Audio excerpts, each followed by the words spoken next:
Nyuwun pangapunten. Kawula semelantur nggih. Samenika daran malah sampun medal terus nggih. Mendak kesesul. Jagungane sampun kondur nggih. Nyuwun ngapunten dados nggih. Bismillahirrahmanirrahim. Assalamualaikum warahmatullahi wabarakatuh. Alhamdulillahirabbil alamin. Wassalatu wassalamu ala asrofil anbiya'i wal mursalin wa ala alihi washabihi ajmain. Asyhadu an la ilaha illallah wa asyhadu anna Muhammadan abduhu wa rasuluh. Allahumma sholli ala Muhammad wa ala ali Muhammad amma ba'd. Kula nuwun saking para prisepuh sesepuh haji sepuh ingkang kanggo ngastuti dhumateng bebayan kautaman ingkang pantes pinudisa kinabekten para alim, para ulama ingkang rinten dalu tansah sumandheng kitab suci wahyuning Ilahi minangka panuntun kiblating panembah ingkang satu huluring budi. Kunjuk dhumateng para tamu kakung Sena Putri ingkang dahat kalingga murdaning akrami punapa dene kadang muda sutresna ingkang pantes hidarsana. Langkung-langkung kunjuk dhumateng kadang pisan sirana Sinaraweti sak pangombyong panjenenganipun Bapak Wahyudianto sekalian Ibu Muryati ingkang pidalem wonten ing Dukuh Taruban RT sekawan RW 8 Desa Kenteng Kecamatan Nagosari ingkang tansah bahagia mulya ingkang kula hormati. Mliginipun kunjuk dhumateng para pametri budaya campur sari ringkes karisma entertainment musik saking Laladan Sambi ingkang dipun pangarsani panjenenganipun Bobo Gatot Subroto ingkang satu kula hormati. Nyuwun pangapunten saha nyuwun palilah paripaksa kula njepanto matur gempil kamardikan panyasami ingkang kemawon mirsani saha midhangetaken pasugatan campur sari ringkes. Nggih kawula awrat ngemban dawuh saking panjenenganipun Bapak Margono sekalian Ibu Haryani. Kula kenen matur menggah punapa ing dados wasing gati wonten pahargyan enjang siang punika. Ananging sadèrèngipun kawula matur kanthi lajeng langkung riyin sumangga sareng-sareng kula dherekaken tansah manjataken ros puja dalasan puji syukur dumateng ngarsana Allah Subhanahu wa taala inggih kang sampun kepareng paring rahmat hidayah saha inayahipun dumateng kita sedaya saengga kanthi sedaya peparinganipun wonten ing enjang siang punika kita tasih saged makempal manunggal muajah silaturahim wonten dalem pahargyan mriki kanthi kawonten wilujeng boten wonten alangan satunggal punapa. Amin ya rabbal alamin.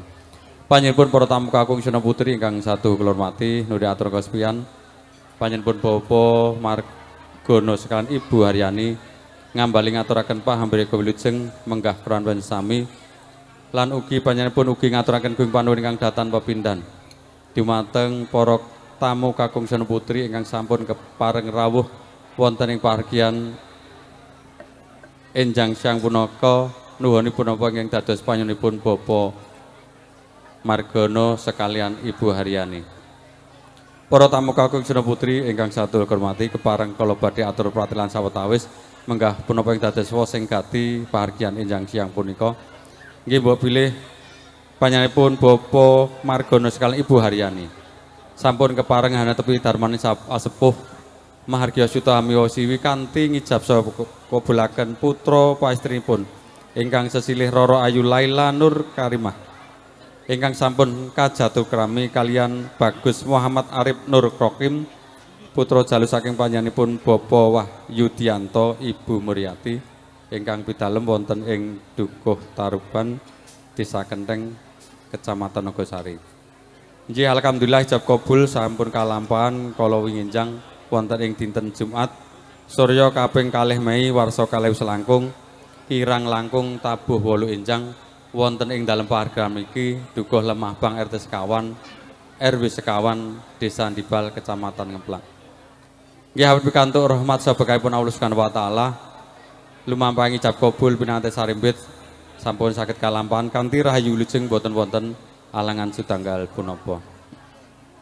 Keparenganipun Bapak Margono sekalian Ibu Haryani wonten enjang siang punika pinanganten sarimbit Roro Ayu Laila Nur Karimah dalasan Bagus Muhammad Arif Nur Rohim kepareng badhe kadhapaken saha kawiyuda mirut adat widi widana ingkang lumampah wonten ing Dukuh Lemah Bang mriki.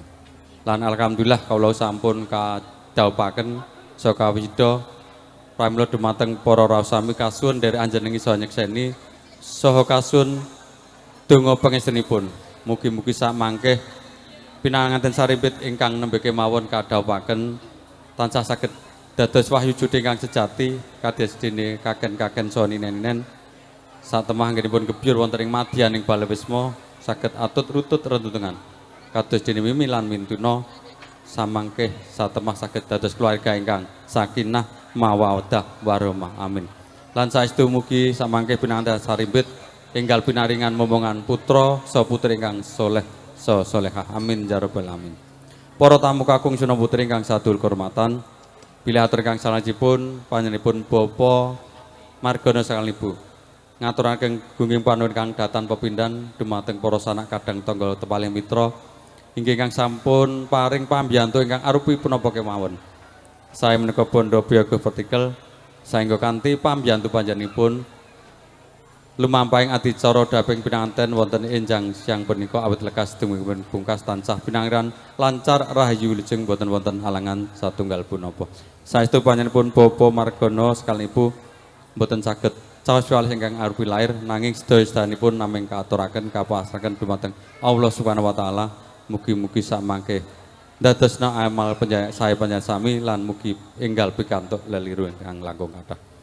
Panjenenganipun Bapak Margono sakalipun ugi ngaturaken gung panuwun kang datan pepindhan dumateng rombongan pamatri budaya campur sari ringkes karisma entertainment musik ingkang wonten ing Jangsiang sampun paring pasugatan campur sari ringkes saengga saged ndadosaken regengipun saha gumiyahipun pawiwahan wonten ing Jangsiang punika. Sepindah malih panjenenganipun Bapak Margono sakalipun ngaturaken gung panuwun kang datan pepindhan. Jangkep ingkang atur salajengipun Bapak Margono Ibu Haryani Lenggono mbok bilih anggenipun hanampi kerawan panyasami caos papan palenggahan saka pasugatan tansah kirang suguh gupuh lawuh miwah tangguh sedaya awet kawontenan saestu lumantar kula panjenenganipun Bapak Margono sakalipun namung saged mawantu-wantu sih lumung tering samudra pangaksami. Keparingipun Bapak Margono sakalipun para rasami kasuwun lenggahan kanthi mardu mardikan penggalih ngantos sak mangkih paripurnaning pahargyan wonten ing enjang siang punika.